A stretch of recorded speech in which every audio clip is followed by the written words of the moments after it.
warahmatullahi wabarakatuh. Oke, baik, perkenalkan nama saya Rahmat Hidayat dengan NIM 2522179. Di sini saya akan menjelaskan mengenai konsep umum jaringan nirkabel. Nah, dalam era digital saat ini, hampir semua orang menggunakan internet dalam kehidupan sehari-hari. Salah satu teknologi yang memungkinkan kita terhubung ke internet tanpa kabel adalah jaringan nirkabel. Mulai dari rumah, sekolah, kantor, hingga tempat umum seperti bandara dan kafe. Jaringan nirkabel atau wireless network telah menjadi kebutuhan utama. Tapi, apa sebenarnya jaringan nirkabel itu? Marilah kita bahas bersama.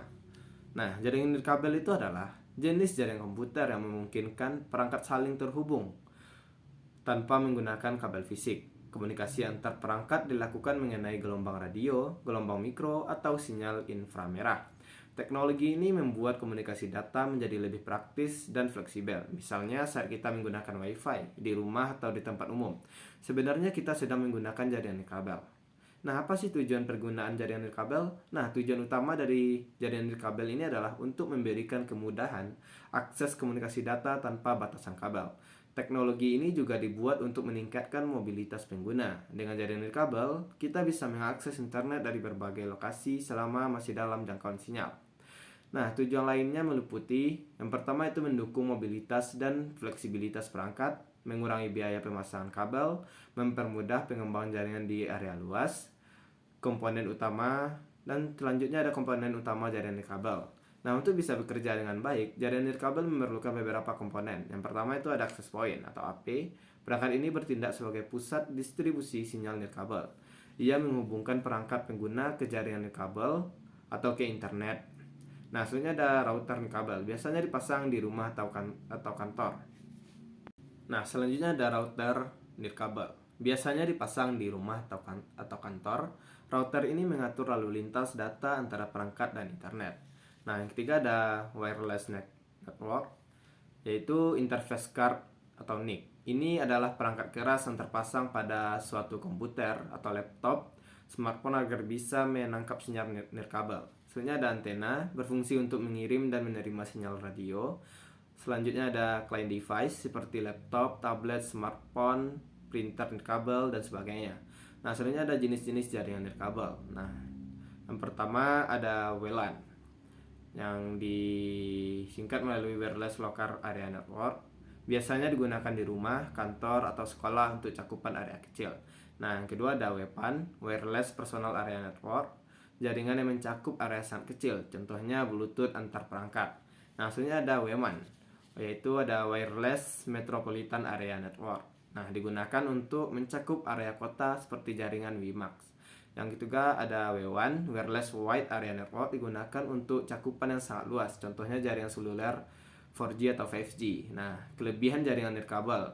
Menggunakan jaringan nirkabel memiliki banyak keuntungan, antara lain yang pertama ada mobilitas tinggi. Yang kedua ada instalasinya mudah. Nah, yang ketiga ada efisiensi ruang. Yang keempat ada mudah diperluas. Nah, mudah diperluas ini maksudnya menambah perangkat baru lebih cepat dan praktis dibandingkan jaringan kabel. Nah, sebenarnya ada kekurangan jaringan nirkabel. Nah, kekurangannya yang pertama yaitu koneksi tidak stabil, karena sinyal bisa terganggu oleh tembok atau perangkat elektronik lain atau cuaca. Nah, sebenarnya ada keamanan rentan.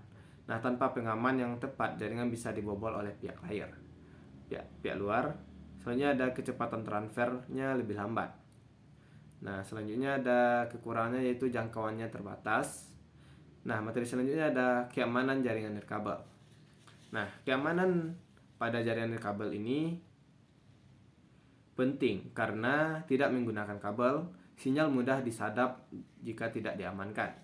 Langkah-langkah untuk meningkatkan keamanannya meliputi yang pertama, kita harus menggunakan enkripsi WPA atau WPA3 untuk mengamankan komunikasi data. Yang kedua itu mengatur password yang kuat. Yang selanjutnya membatasi akses perangkat. Kita hanya mengizinkan perangkat tertentu yang bisa terhubung. Nah, selanjutnya mengaktifkan firewall dan antivirus untuk mencegah serangan dari luar.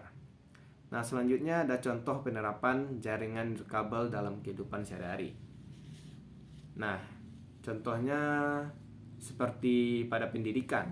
Nah, pendidikan sekolah dan kampus menyediakan WiFi untuk proses pembelajaran. Nah, selanjutnya contoh selanjutnya ada kesehatan. Rumah sakit menggunakan jaringan nirkabel untuk memantau kondisi pasien dari jarak jauh. Selanjutnya ada perkantoran. Komunikasi antar karyawan lebih efisien melalui jaringan nirkabel. Nah, contoh selanjutnya ada smart home, menghubungkan perangkat seperti lampu, CCTV, AC, dan kulkas melalui WiFi. Selanjutnya ada transportasi. Bandara dan stasiun memiliki layanan WiFi gratis untuk penumpang. Nah, jadi kesimpulannya yaitu jaringan nirkabel adalah salah satu inovasi penting dalam dunia teknologi komunikasi. Dengan adanya jaringan ini, kita tidak lagi terbatas oleh kabel dan bisa mengakses informasi dengan cepat dan mudah dari berbagai tempat. Walau begitu, kita juga harus sadar akan potensi risiko keamanan dan mengambil langkah-langkah untuk melindungi data pribadi. Teknologi nirkabel tidak hanya mempermudah hidup kita, tetapi juga membuka jalan bagi perkembangan teknologi yang lebih canggih di masa depannya. Nah, adapun materi selanjutnya yang saya akan jelaskan yaitu mengenai perangkat keras jaringan nirkabel, atau dalam bahasa sederhananya, alat-alat yang dibutuhkan supaya kita bisa terhubung ke internet tanpa kabel. Nah, kita tahu bahwa di zaman sekarang, hampir semua aktivitas kita membutuhkan internet. Mau belajar, kerja, nonton film, bahkan beli makanan pun lewat internet. Nah, biar semua perangkat seperti laptop, HP, tablet, dan komputer bisa terkoneksi dengan internet secara nirkabel atau tanpa kabel, dibutuhkan yang namanya jaringan nirkabel atau wireless network. Nah, tapi jaringan wireless ini tidak bisa berjalan begitu saja. Kita butuh perangkat keras atau alat-alat fisik yang membantu kita terhubung ke jaringan. Yuk kita bahas satu persatu perangkat keras jaringan kabel yang penting dan sering digunakan. Nah, yang pertama tadi ada access point ya, atau titik akses. Nah, access point ini mempunyai fungsi untuk menghubungkan perangkat seperti HP atau laptop ke jaringan WiFi. Jadi kalau kamu lihat alat kecil yang nempel di plafon kantor atau sekolah yang ada lampunya dan antenanya, kemungkinan besar itu adalah access point. Nah, access point ini menangkap sinyal internet dari kabel LAN, lalu menyebarkannya lewat gelombang radio. Jadi alat ini seperti penyebar sinyal WiFi. Di rumah biasanya access point sudah tergabung menjadi satu dengan modem atau router. Tapi di tempat yang lebih besar, seperti sekolah, kantor, atau kafe, biasanya access point dipasang secara terpisah agar sinyal lebih merata. Nah, yang kedua ada router. Selanjutnya ada router. Ini bisa dibilang otaknya jaringan. Alat ini berfungsi untuk mengatur lalu lintas jaringan. Misalnya, saat ada banyak orang pakai internet, router akan mengatur supaya koneksi bisa dibagi rata. Router juga mendistribusikan koneksi internet dari modem ke berbagai perangkat, baik lewat kabel maupun secara nirkabel alias WiFi. Contohnya saja, kalau kita berlangganan internet di rumah, biasanya kita dikasih alat yang disebut router WiFi, dan itulah alat yang memungkinkan kita untuk internetan lewat HP atau laptop tanpa kabel. Nah, router ini penting banget karena tanpa router, kita nggak bisa menghubungkan banyak perangkat ke jaringan. Nah, selanjutnya ada modem. Modem itu adalah singkatan dari modulator. Modulator demodulator. Fungsi modem ini adalah menghubungkan jaringan lokal kita ke internet.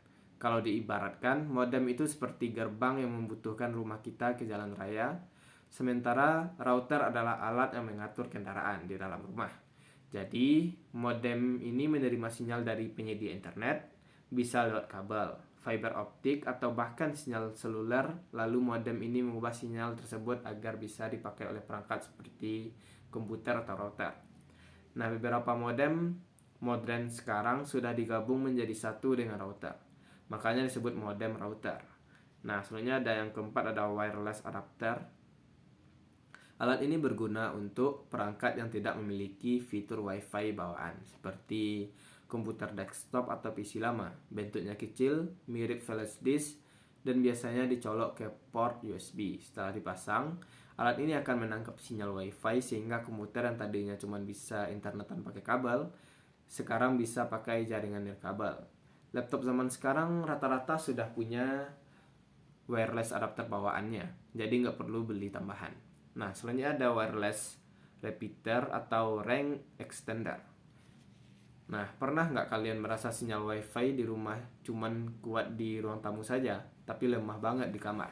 Untuk mengatasi itu, kita bisa pakai namanya wireless repeater atau penguat sinyal. Fungsinya adalah menangkap sinyal wifi dari router utama, lalu memancarkan ulang sinyal tersebut supaya sinyal bisa menjangkau area jauh dari router. Repeater ini cocok banget dipasang di rumah yang besar atau bangunan yang punya dinding, karena sinyal wifi bisa terhalang oleh tembok. Nah, selanjutnya ada antena wireless. Antena wireless ini berfungsi untuk memperkuat dan memperluas jaringan sinyal. Ada dua jenis antena yang umum digunakan. Pertama ada antena omni, yaitu menyebarkan sinyal ke segala arah, cocok untuk ruangan terbuka atau tengah bangunan. Soalnya ada antena direksional, menyebarkan sinyal ke satu arah tertentu, cocok untuk menghubungkan dua gedung atau untuk kecepatan tinggi di arah tertentu. Nah, antena ini biasanya sudah ada di router atau access point, tapi kita juga bisa beli yang lebih kuat jika butuh jangkauan yang lebih luas. Nah, selanjutnya ada bridge, ada penghubung jaringan. Bridge adalah perangkat yang menghubungkan dua jaringan lokal secara nirkabel. Misalnya, ada dua gedung sekolah yang terpisah dan kita ingin agar jaringan komputer di kedua gedung tersebut bisa saling terhubung tanpa menarik kabel panjang, maka bisa digunakan bridge. Bridge akan menangkap sinyal dari satu access point lalu meneruskannya ke jaringan yang berbeda, seolah-olah mereka ada di jaringan sama. Nah, selanjutnya ada wireless controller. Nah, kalau kita mengelola banyak access point, misalnya di gedung kampus atau hotel, maka kita butuh wireless controller yang fungsinya untuk mengatur dan mengontrol semua access point yang ada, supaya tidak terjadi bentrok sinyal dan supaya semua access point bisa bekerja dengan baik secara otomatis. Biasanya hanya digunakan di jaringan besar. Nah, jadi teman-teman semuanya, untuk membangun sebuah jaringan nirkabel yang bisa digunakan di rumah, kantor atau sekolah, kita membutuhkan beberapa perangkat keras seperti modem, router, terus ada access point, selanjutnya ada wireless adapter, selanjutnya ada wireless repeater, selanjutnya ada antena wireless, ada bridge, dan ada wireless controller. Nah, mungkin kita perlu 8 itu ya. Nah, tanpa perangkat-perangkat ini, jaringan wireless tidak bisa berjalan dengan lancar. Dengan memahami fungsi masing-masing perangkat, kita bisa memilih alat yang tepat untuk kebutuhan kita, entah itu untuk di rumah, sekolah, atau kantor. Nah, mungkin penjelasan lebih lanjutnya itu ada konsep umum WPAN, Wireless Personal Area Network.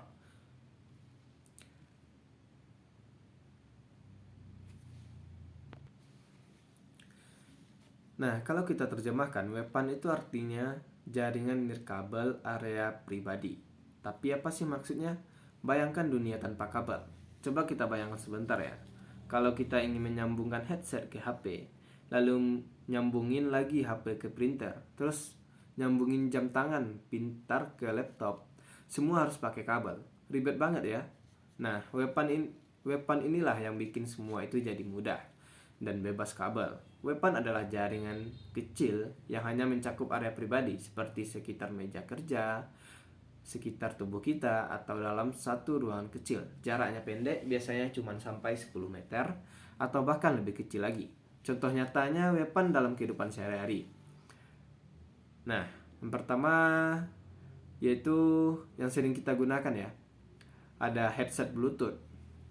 Saat kita dengerin musik dari HP tanpa kabel.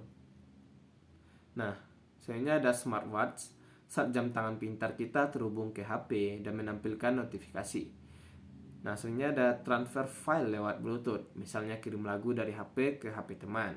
Nah, selanjutnya ada mouse atau keyboard wireless yang nyambung ke laptop tanpa kabel. Nah, selanjutnya ada tethering HP ke laptop pakai Bluetooth. Nah, semua itu termasuk dalam jaringan WPAN. Jadi bisa dibilang WPAN ini adalah jaringan paling dekat dan paling pribadi yang kita punya. Kenapa disebut personal? Disebut personal karena jaring ini hanya melibatkan perangkat milik satu orang dalam area yang kecil. Jadi tidak seperti jaring WiFi yang bisa digunakan banyak orang di satu rumah atau kantor. Nah, WPAN itu khusus untuk koneksi antar perangkat milik kita sendiri. Misalnya, jam tangan kita, headset kita, semuanya bisa saling terhubung tanpa kabel berkat WPAN. Nah, adapun teknologi di balik WPAN ini adalah yang pertama ada Bluetooth ini yang paling umum dan Bluetooth memungkinkan dua perangkat berkomunikasi tanpa kabel dalam jarak pendek, biasanya hingga 10 meter dan hemat daya. Yang kedua ada infrared. Meskipun sekarang jarang dipakai, infrared dulu populer untuk kirim file HP jadul. Cara kerjanya harus saling menghadap, mirip remote TV. Nah, yang ketiga ada Zigbee. Biasanya dipakai untuk sistem rumah pintar dalam kurung smart home. Nah, contohnya untuk mengontrol lampu, AC, atau pintu dari satu alat pusat. Nah, selanjutnya ada wireless USB Teknologi ini memungkinkan perangkat USB berfungsi tanpa kabel. Contohnya printer wireless yang terhubung ke laptop. Adapun karakteristik WPAN, supaya lebih jelas, berikut beberapa ciri khas dari WPAN. Pertama, jarak pendek, hanya beberapa meter. Privat dan personal, hanya untuk perangkat pribadi. Nirkabel, dia tidak butuh kabel fisik. Sederhana, mudah diatur dan mudah digunakan. Hemat energi, cocok untuk perangkat kecil yang portable. Nah, adapun kelebihan WPAN, pertama ada praktis, tidak repot pakai kabel. Yang kedua ada cepat terkoneksi, hanya perlu pairing. Yang ketiga ada ringkas. Yang selanjutnya ada private. Nah, itu yang terakhir. Nah, selanjutnya ada kekurangannya. Yang pertama, jarak terbatas, tidak cocok untuk ruangan yang besar. Kecepatan datanya terbatas, bisa terganggu oleh sinyal lainnya. Nah, jadi teman-teman, bisa kita simpulkan bahwa WPAN adalah jaring kecil dan pribadi yang menghubungkan perangkat-perangkat kita secara nirkabel dan efisien, terutama dalam jarak dekat. Tanpa WPAN, kita mungkin akan kerepotan menyambungkan alat-alat seperti headset, smartwatch, atau mouse ke laptop dan HP. WPAN memang tidak sebesar WiFi, tapi punya peran penting dalam membuat hidup kita lebih nyaman dan bebas kabel. Berikut adalah penjelasan. Nah, mungkin selanjutnya ada penjelasan konsep umum WLAN ya, yaitu Wireless Local Area Network, yang ditulis dengan bahasa santai sehari-hari. Oke, baik, selanjutnya akan kita jelaskan yaitu jaringan WLAN atau singkatan dari Wireless Local Area Network, atau dalam bahasa Indonesianya berarti jaringan area lokal nirkabel. Kalau dari namanya, bisa kita tebak bahwa WLAN adalah jaringan lokal yang tidak menggunakan kabel alias nirkabel. Nah, teman-teman tahu nggak sih apa itu WLAN? Nah, coba kita bayangkan seketika kita menghubungkan HP atau laptop ke WiFi di rumah, sekolah, atau kafe. Nah, saat itulah kita sebenarnya sedang menggunakan WLAN. WLAN adalah jaringan komputer yang menghubungkan beberapa perangkat seperti laptop, HP, printer, dan sebagainya tanpa kabel dan berada dalam area yang tidak terlalu luas, seperti satu rumah, satu kantor, atau satu gedung. Kalau LAN, Local Area Network, itu pakai kabel, maka WLAN adalah versi tanpa kabelnya. Dengan WLAN kita bisa akses internet dari mana saja dalam jangkauan sinyal WiFi. Kirim file antar laptop atau HP di jaringan yang sama, sambungkan perangkat seperti printer atau smart TV ke jaringan. Nah, adapun contoh penggunaan WLAN di kehidupan kita sehari-hari.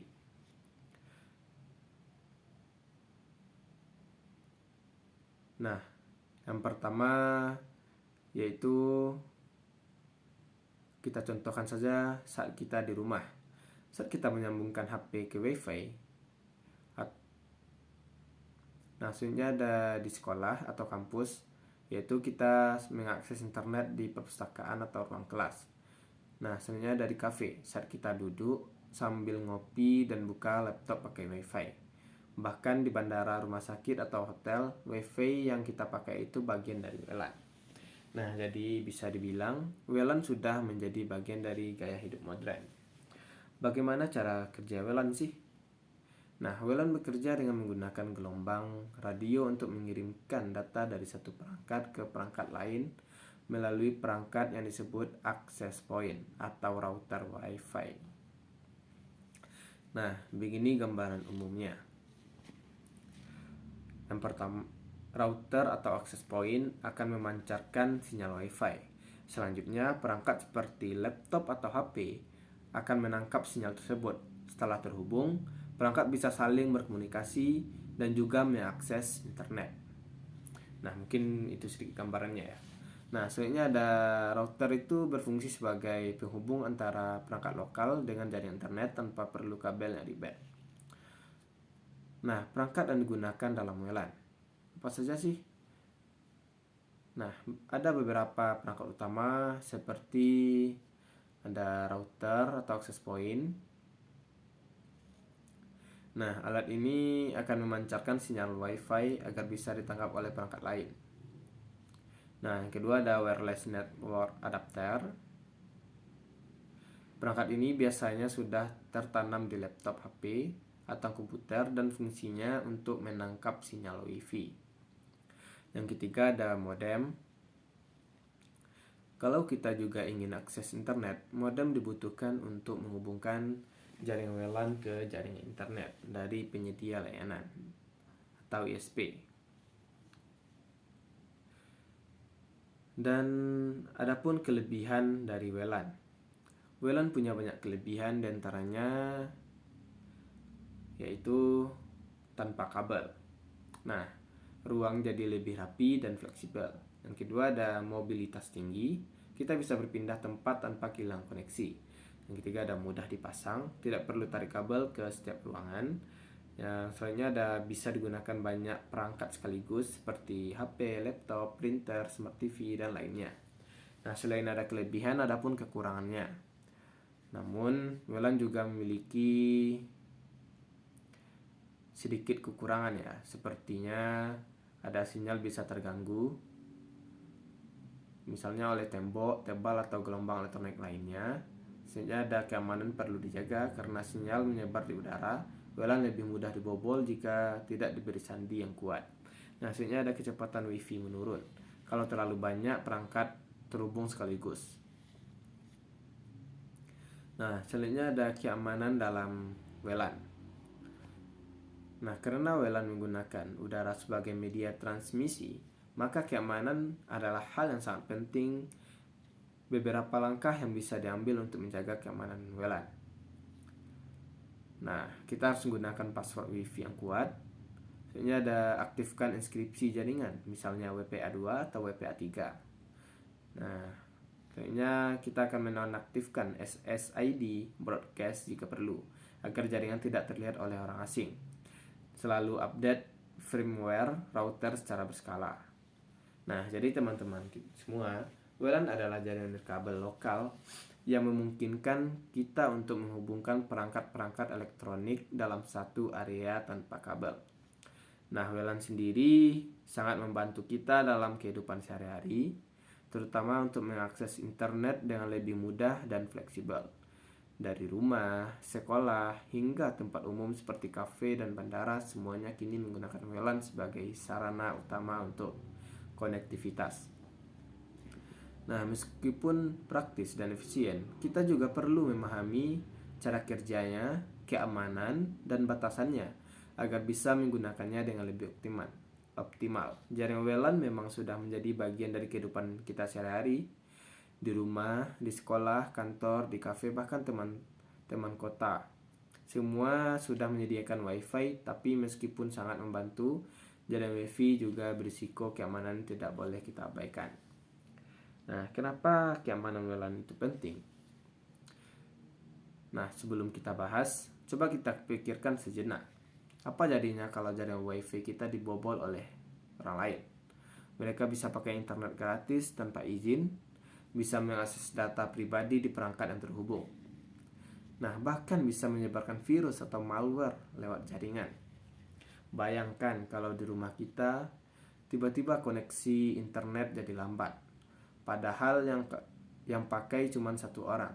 Bisa jadi ada penumpang gelap yang menyambungkan ke wifi kita. Nah, karena itulah keamanan jaringan WLAN sangat penting, baik itu di rumah, kantor, maupun di tempat umum. Nah, ancaman umum pada jaringan WLAN yang sering terjadi pada jaringan WLAN ini adalah yang pertama ada unauthorized access atau akses tidak sah. Ini adalah kondisi ketika orang asing menyambung ke jaringan WiFi kita tanpa izin. Biasanya terjadi kalau WiFi kita tidak dikunci atau passwordnya mudah ditebak. Yang kedua ada eavesdropping atau penyadapan.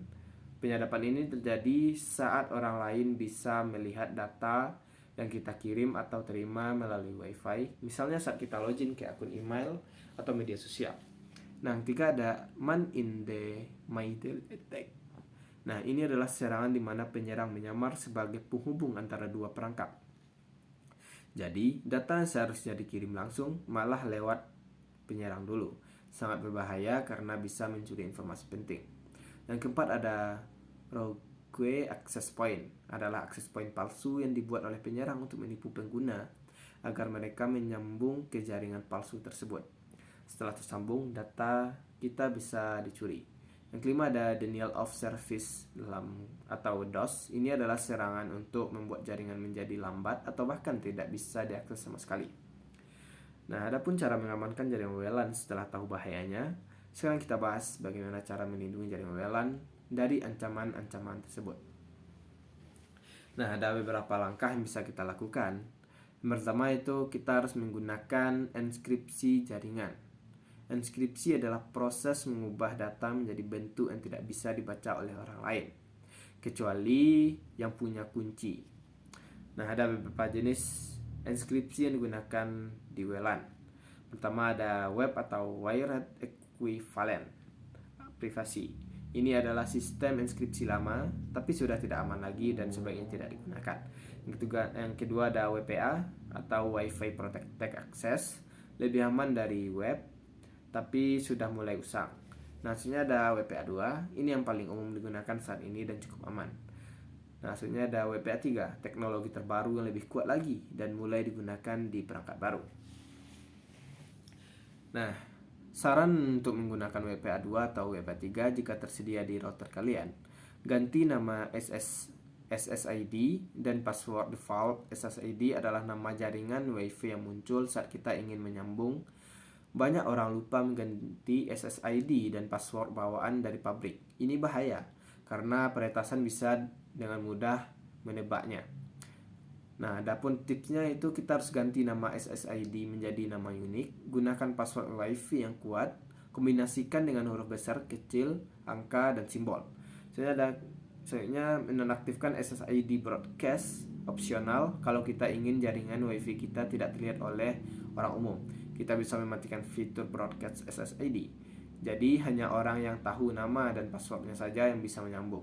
Tapi fitur ini kadang merepotkan sendiri.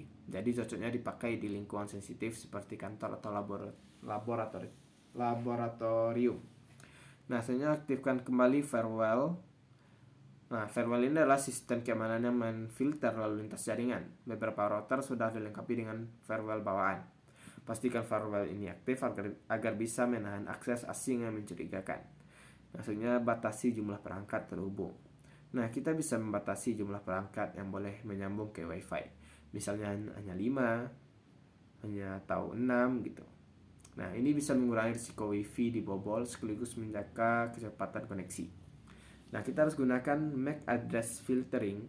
Setiap perangkat punya alamat MAC atau media access control yang unik. Dengan fitur max filtering, kita bisa menentukan perangkat mana saja yang boleh masuk ke jaringan, dan sisanya akan ditolak meskipun tahu passwordnya.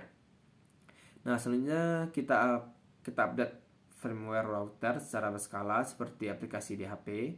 Router juga punya sistem yang bisa diperbarui. Update ini biasanya memperbaiki bug atau menambah fitur keamanan. Jadi jangan lupa cek pembaruan firmware router secara rutin. Nah, hasilnya buat guest network atau jaringan tamu. Kalau sering ada tamu yang ingin pakai WiFi, sebaiknya buat jaringan khusus tamu. Dengan begitu, tamu tetap bisa akses internet tapi tidak bisa mengakses data pribadi di jaringan utama. Nah, selanjutnya pantau aktivitas jaringan. Nah, kita harus sesekali cek daftar perangkat yang sedang terhubung. Kalau ada perangkat asing yang mencurigakan, segera blokir atau blokir dari pengaturan router. Nah, jadi teman-teman semuanya, meskipun WLAN atau WiFi sangat memudahkan kita dalam beraktivitas, tapi kita juga harus sadar bahwa jaringan ini rentan terhadap serangan dan penyalahgunaan jika tidak diamankan dengan baik. Beberapa langkah sederhana seperti mengganti password WiFi, mengaktifkan enkripsi WPA2 atau WPA3, mengatur max filtering, hingga mengecek perangkat yang terhubung secara berkala sangat membantu kita untuk melindungi data pribadi dan kenyamanan jaringan kita. Keamanan jaringan WLAN bukan cuma tanggung jawab teknisi atau admin jaringan saja, tapi kita semua sebagai pengguna juga harus peduli dan tahu cara menjaganya. Nah, mungkin hanya itu yang dapat saya jelaskan pada malam hari ini. Nah, jika ada salah kata atau ucapan, saya mohon maaf. Saya akhiri dengan Assalamualaikum warahmatullahi wabarakatuh.